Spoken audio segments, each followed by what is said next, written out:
It's called Europe's most famous secret, the Algarve, the southern coast of Portugal.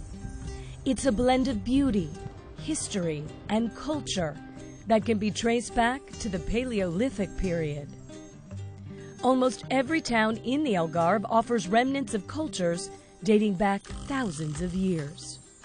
We were occupied by several civilizations like Roman, the Muslim, the Phoenicians, and then the Europeans came by and occupied in the 13th century.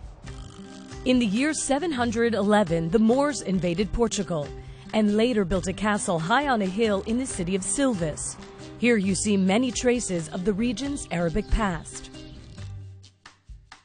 Silves was the Muslim capital of the Algarve, of the Iberian Peninsula. So the Algarve means to the west in Arabic. And in fact, this was the most westerly kingdom that the Arabs had in those days.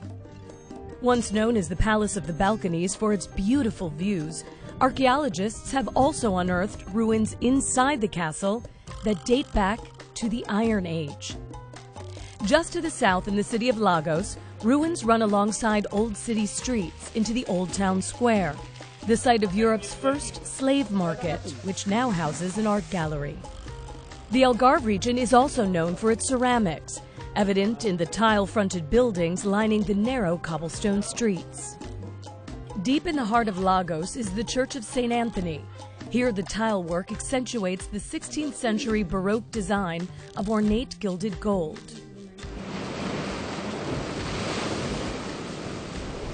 Some of the most striking features of the Algarve are the hundreds of beaches that dot the landscape as the last outpost before the mighty Atlantic Ocean. This is Cape St. Vincent, the most southwesterly point in Europe. And in the Middle Ages, they thought this was the end of the world. Today, a lighthouse stands to protect ships from the steep, jagged rocks created from the brute force of the sea.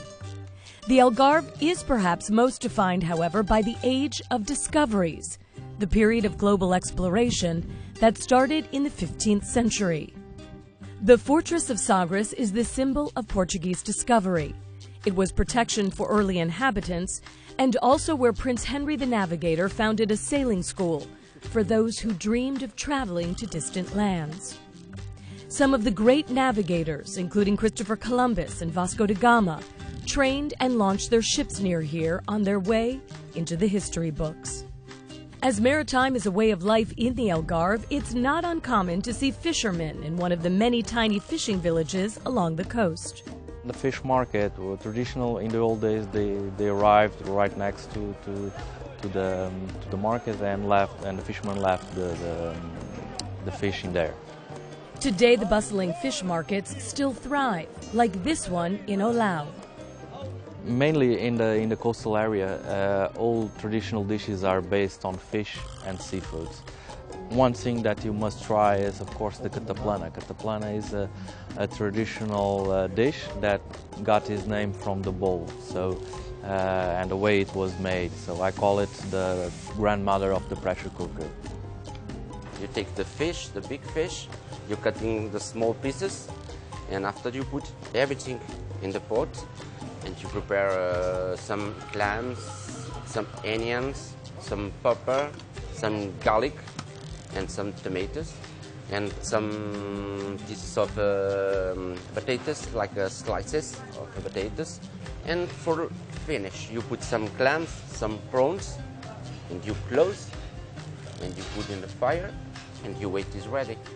Along with Portuguese cuisine comes Portuguese wine that has been produced in the Algarve for centuries. There are records since the Muslims produced wine here, not to drink it, but to sell it to other cultures. And no trip to the Algarve is complete without trying the port, the sweet red wine that is indigenous to Portugal. Port is liquor, okay, it's a great liquor.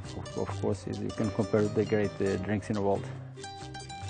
So whether intricate history, breathtaking beauty, or delightful gastronomy, there are many secrets to be discovered in the enchanting Algarve. Holly Furfer, CNN, the Algarve, Portugal.